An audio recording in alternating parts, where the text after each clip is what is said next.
আগের ভিডিওটা তোমরা দেখেছো নিশ্চয়ই, কি ব্যাপার না ব্যাপার। আজকে যাচ্ছি হচ্ছে বন্ধুদের সঙ্গে একটু তারাপীঠ যাব, মায়ের দর্শন করতে। সময় খুবই খারাপ যাচ্ছে, তাই যাচ্ছি।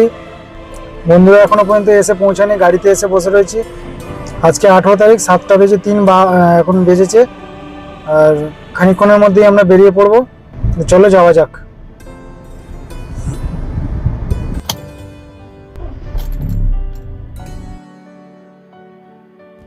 চলো বেরোনো যাক।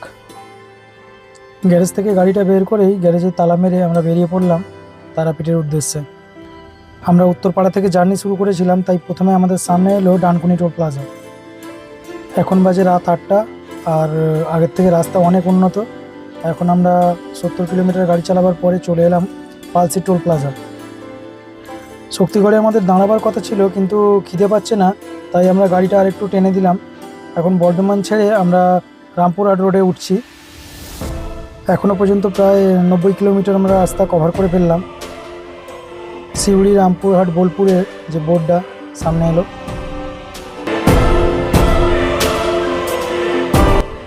রাত 11:30 পর্যন্ত গাড়ি চালাবার পরে সবারই একটু খিদে পাওয়া শুরু হলো। আর তারাপীঠ এখান থেকে মাত্র 70 কিলোমিটার মতো বাকি।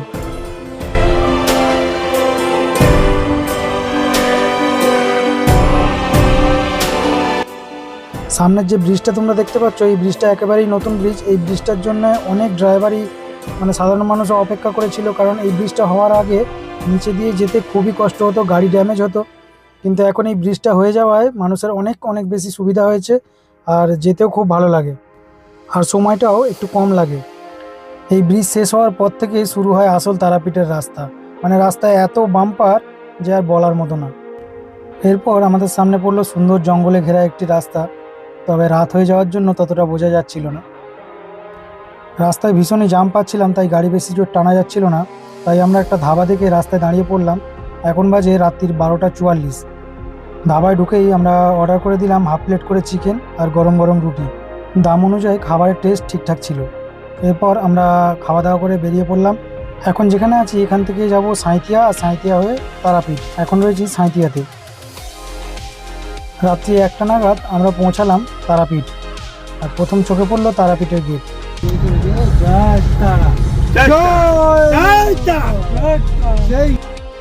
ভীষণই ভালো লাগছিল, মনের মধ্যে একটা আনন্দ জাগছিল। এরপর এলো তারাপীঠের সেই সুন্দর, সবচেয়ে সুন্দর গেটটি। মনের মধ্যে যে কত সমস্যা নিয়ে বাড়ি থেকে বেরিয়েছি তার কথা যেন ভুলেই গেলাম। এখন আমরা প্রপার তারাপীঠ সিটির মধ্যে ঢুকে পড়লাম। আর রাত্রিবেলা তো বেশ অনেক লোকজনের ভিড় দেখতে পেলাম। আর বাঁদিকে রয়েছে তারাপীঠ মন্দিরের যাওয়ার রাস্তাটি। এরপর গাড়ি থামিয়ে প্রায় 30 মিনিট খোঁজাখুঁজির পরে রাত 2:30 নাগাদ আমরা একটা রুম পেলাম এই হোটেলটির মধ্যে।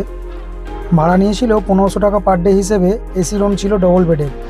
ভোরবেলা পুজো দিতে যাওয়া হবে বলে কেউ আর কারোর সঙ্গে সেরকম কথাবার্তা বললো না, যে যার মতো এসেই আগে ঘুমিয়ে পড়লো। আমি একাই জেগেছিলাম। রাত 3টে নাগাদ আমিও ঘুমিয়ে পড়লাম। গুড মর্নিং বন্ধুরা। এটা হচ্ছে ব্যালকনি। ব্যালকনির নিচে ছিল আমাদের গাড়িটা। এটা হচ্ছে এই হোটেলের পার্কিং। আর এই হোটেলে গাড়ি রাখলে এদেরকে চাবি হ্যান্ডওভার করে দিতে হয়, কারণ গাড়ি মাঝে মাঝে এদিক ওদিক করতে হয়।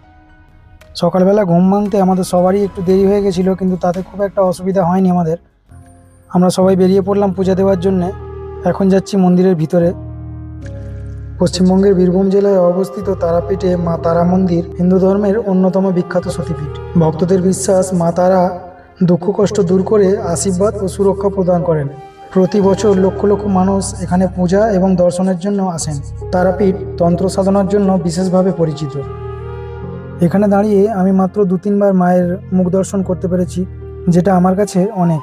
আমাদের গ্রুপে শুধু দুজনই একটা বড় লাইন দিয়ে পূজা দিয়েছিল, আর আমাদের বাকি আমাকে নিয়ে আর দুজন দিতে পারেনি। তার কারণ আমার শরীর খারাপ ছিল, তাই আমাদের দুটো বন্ধু আমার সঙ্গেই থেকে গেছিলো। আমি দূর থেকেই দর্শন করেছিলাম। আশেপাশে ভিড়, বেশ যথেষ্ট ভিড় ছিল। আমার দাঁড়াতে খুবই অসুবিধা হচ্ছিল, তাও একটা সাইড করে দাঁড়িয়েছিলাম। এখানে দাঁড়িয়েই আমরা পুষ্পাঞ্জলি দিয়েছিলাম।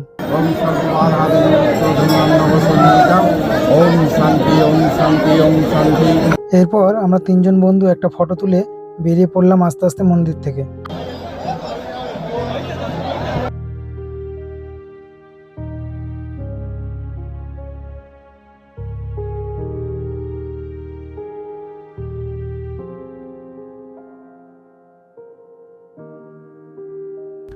মন্দির এখন আগের চেয়ে অনেক বেশি পরিবর্তন হয়ে গেছে। এই যে দেখতে পাচ্ছ লাইনটা, কত বড় লাইন! এখানে আমার দাঁড়ানো একেবারেই সম্ভব ছিল না, অনেক বড় লাইন। মন্দির থেকে সোজা বেরিয়ে চলে গেলাম আমরা বামদেব ঘাটের দিকে। সেখানে বামদেব স্নান করতেন। এই জায়গাটা আমার প্রথম থেকেই ভীষণ ভালো লাগে।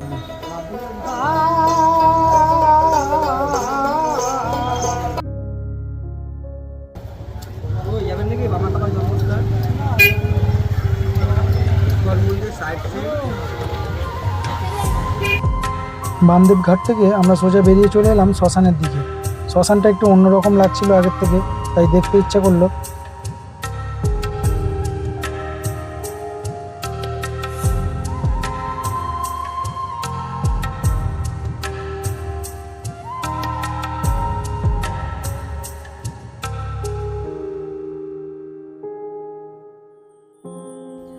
শ্মশানটাও সত্যি আগের থেকে অনেক বেশি বদলে গেছে।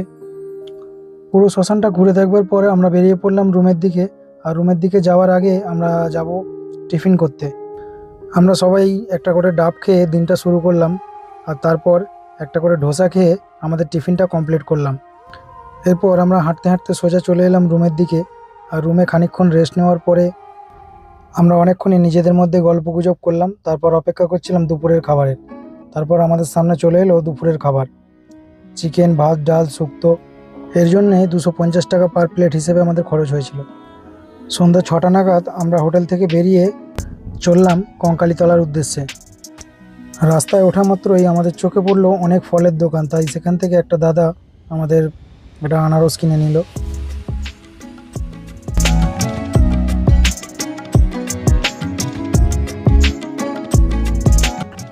তারাপীঠ থেকে বেরোবার আগে আমাদের লাস্ট সেলফি। তারাপীঠ থেকে বেরোবার সময় আমাদের চোখে পড়লো বজরংবলীর মন্দির। আমরা সেখানে দাঁড়িয়ে বজরংবলীর দর্শনটা করে নিলাম। এত বড় বজরংবলীর মূর্তি খুব কম জায়গাতেই দেখা যায়।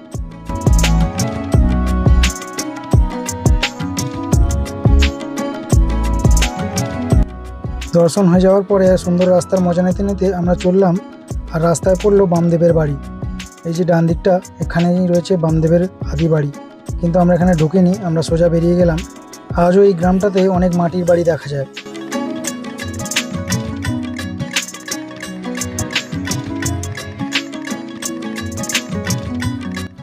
প্রায় 130 কিলোমিটার মতো গাড়ি চালাবার পরে আমরা 8টা 13-তে পৌঁছে গেলাম কঙ্কালীতলা। কঙ্কালীতলাও আগের থেকে অনেক বদলে গেছে, অনেক মডার্ন হয়ে গেছে। আর এরকম রাত্রিবেলায় আসা এটাও আমার প্রথম। পার্কিংওয়ালা কোনো পার্কিংই নিল না। গাড়ি পার্কিং করে পুরো মন্দিরটাকে ঘুরে দেখলাম।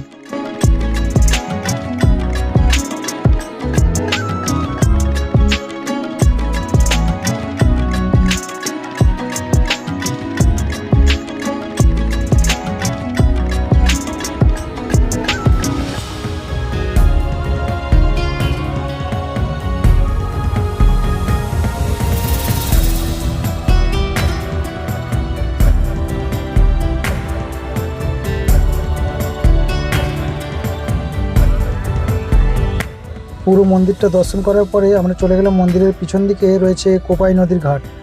এই ঘাটটা অসাধারণ সুন্দর, একদম নতুন করে বাঁধানো রয়েছে। এই নদীটার ওপারটা হচ্ছে ইট ভাটা, যেটা দিনের বেলা আসলে দেখা যায়। এখানে অনেক মনীষীদের সমাধি রয়েছে। এরপর আমরা ফিরে এলাম গাড়ির কাছে এবং বেরিয়ে পড়লাম বাড়ির উদ্দেশ্যে। বাকি সফরটা আমরা সুন্দর গান শুনতে শুনতে শেষ করলাম।